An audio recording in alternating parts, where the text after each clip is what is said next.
voltar num assunto que a gente até tratou já, mas ele volta a ser notícia e ser discutido por juristas, que é como deve se comportar o Procurador-Geral da República. Tudo que a gente tem divulgado, né, até mesmo hoje o que a gente está falando aqui, está nas mãos do Procurador-Geral da República, que recebeu esse relatório de 884 páginas. E aí vem mais uma vez uma questão que até o Josias estava levantando há um tempo atrás, sobre reunir os 3 indiciamentos de Bolsonaro em uma só denúncia. Além da tentativa de golpe, a denúncia envolveria também a venda de joias sauditas recebidas pelo governo brasileiro e a falsificação de certificados de vacina contra a Covid-19. Bolsonaro não é réu em nenhum dos casos e nem formalmente acusado.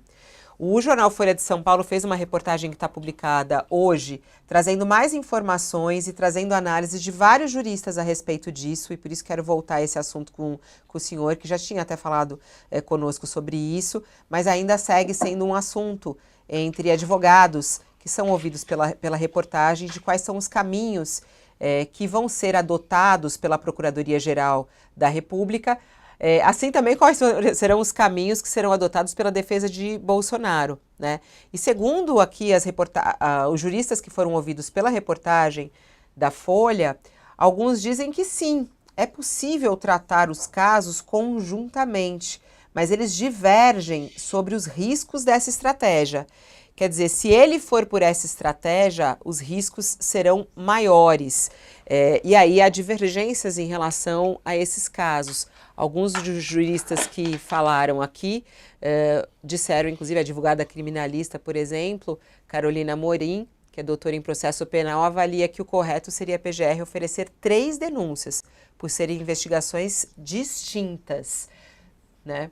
Então, como que a Procuradoria-Geral da República vai reagir diante dessas acusações? Será que separa, não separa? Como dizem aqui, os juristas estão se dividindo nessas opiniões. O senhor segue acreditando que é melhor realmente apresentar denúncias separadamente, professor Mairovitch? Sim, isso a gente já conversou há umas 2 semanas atrás. E lembramos e conversamos, o Josias, inclusive, fez algumas colocações sobre vários pontos. O primeiro dos pontos, e é o fundamental, Fabiola, fundamental, é a questão da prova. De quem é a obrigação? O chamado ônus da prova é do acusador. Ora, se ele perde o foco da prova, juntando um monte de fatos, que podem até ter ligações por continência, mas não tem uma ligação, uma conexão visível, vacinas, joias, com o golpismo. Então, o que acontece? Ele vai ter que provar a cada imputação, a autoria, a materialidade e o dolo e a intenção. Quem pede a defesa técnica que apresenta uma excludente, aí ela assume o ônus, a obrigação da prova dessa excludente. Olha, eu não agi com dolo, aí passa a ser problema da defesa. Mas o que é melhor? Me parece o sistema norte-americano, que eu falei dele, ou seja, fatiar.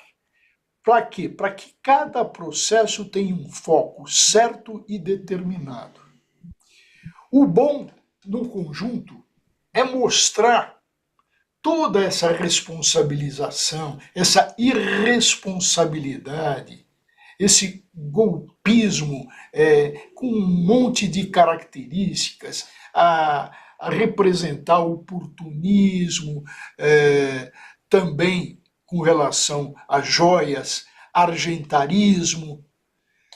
Esse é um quadro geral, mas interessa ficar num fato que é altamente grave, que é o golpismo, a violação ao Estado Democrático de Direito, ou ficar questionando prova oral sobre intenção de se apropriar ou vender joias? Não. Isso só vai atrapalhar porque só gera perda de foco. Os europeus, e eu estou dizendo, aqueles ligados à legislação, ou melhor, ligados a uma origem romana do processo, preferem mostrar esse quadro geral e partir para uma denúncia com tudo. Os norte-americanos, mais pragmáticos e com base no seu próprio processo, que é todo baseado em precedentes, eles preferem o quê? Fatiar, separar.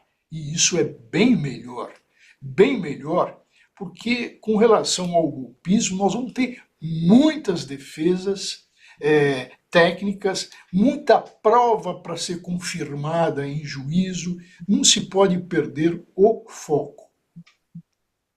Ô professor, e aquela tua bola de cristal, como é que ela tá por aí, hein? Ela tá boa, tá Porra, funcionando. Vocês não sabem, mas o professor Walter Mairovich, ele tem uma bola de cristal lá na casa dele e que às vezes ele consegue ver o que está acontecendo lá na Procuradoria-Geral da República.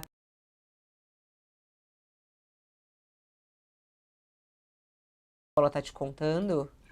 olha, essa esfera de cristal, eu fico muito bravo com ela, porque ela não mostra se o Palmeiras vai ganhar o Mundial, como eu desejo. Ela não mostra isso. Mas ela mostra e aponta muitas outras coisas. Nós conversamos aqui, eu diria, acho que até sem exagero, nós, Josias, Thales, você, qual seria a defesa do Bolsonaro? Ele estava tudo indicando que ele ia jogar os outros ao mar para livrar a cara dele. E o que aconteceu? Aconteceu exatamente isso. Mas nós mostramos, Fabiola, e o Josias lembra bem, até porque escreveu um artigo sobre isso, o outro lado da medalha. Aquele que joga ao mar corre o risco do quê? Daqueles jogados ao mar sobreviverem e apresentarem o quê? Delação premiada ou relatos comprovados a mostrar vinculação com aquele que foi visto como, e o inquérito é claro, como o líder, o chefe da organização criminosa, do grupo criminoso. Então, esse tipo de defesa, que é excludente de responsabilidade, negativa de autoria, não se limitou a isso, a defesa. Se limitou, colocou isso, mas deu um passo além. Qual seja? Apontar os verdadeiros responsáveis e falar, olha o gabinete que eles estavam montando e aqui não tem o nome do Bolsonaro a governar. Bom, evidentemente que isso é uma leitura canhestra, torta, né?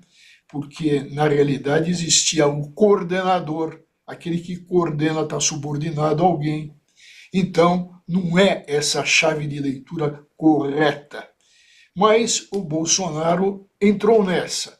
Ou seja, quer tirar totalmente o corpo, mas não se limitou a isso. Ele aponta os outros beneficiários com o golpe, que não seria ele.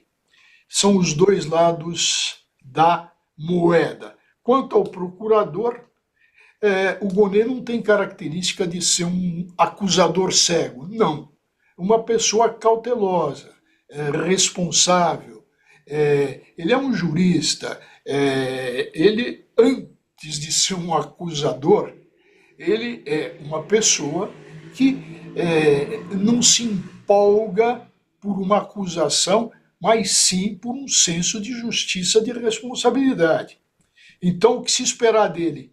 Ele vai atuar, sim, dentro de limites. Não vai usar a peça acusatória para empolgações e etc. Não, ele vai ser objetivo, vai apontar os crimes, os nexos, os elos.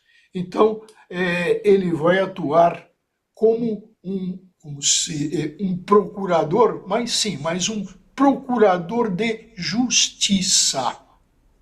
O senhor está Não confiante, então, de pelo que eu posso vingança. entender, hein, professor Mairovich? O senhor está confiante no trabalho do Paulo Gonet? Sim, basta a gente ver o passado dele, as colocações técnicas. Ele é um técnico, ele não é um sujeito aloprado, um sujeito de holofotes.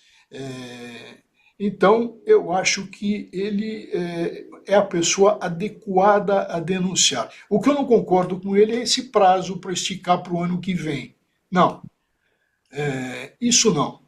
Ele deveria colocar já a denúncia, fazer isso rapidamente, até porque tem prazo para isso. E se deixar para o ano que vem, ele excede o prazo, embora vá dizer que a questão é muito complexa. Mas não, ele deveria já colocar isso. Até para evitar isso que a gente vem assistindo na internet, essas manifestações bolsonaristas, inventando coisas com fake news, partindo do ponto que a acusação, o papel aceita tudo. Então, esse diversionismo, ele poderia, com uma denúncia rápida, ainda este ano, acabar com todas essas especulações. Ó, para quem está conosco na TV a cabo, via satélite, para quem está conosco na Samsung, um intervalinho, é muito rápido, a gente volta logo, logo, logo, logo. Professor Mairovich, tem muitas mensagens chegando aqui, falando justamente sobre essa expectativa, sua bola de cristal, e falando, ó, tô com o professor Mairovich, diz aqui o Luiz, tô com o professor Mairovich, acredito na força do Gonê. Vai, Gonê! O pessoal já levanta a hashtag. Vai, Gonê! Tá contigo a bola. Professor, obrigada pela sua participação, boa semana, a gente vai se falando. Obrigado. Só uma coisinha final, que eu não ia dizer, mas você se despediu, eu resolvi dizer. Vejam como os comportamentos são diferentes. O Alexandre de Moraes foi do Ministério Público. E com uma determinada característica no Ministério Público, aqui não há nenhuma crítica, mas ele era um acusador nato. Vejam outro tipo de personalidade, que é o Gonê. Ele não deixa de acusar, mas o que ele faz? Ele não faz a estripulia, não faz não joga confetes e muito menos serpentinas e não se autoelogia. Então são personalidades distintas. O Gonê deveria estar no Supremo pela sua ponderação e o Alexandre de Moraes deveria ser o procurador, nesse caso, o Procurador-Geral de Justiça. Ai, como é pimentinha, Falei, esse nosso professor Mairovich. Era pra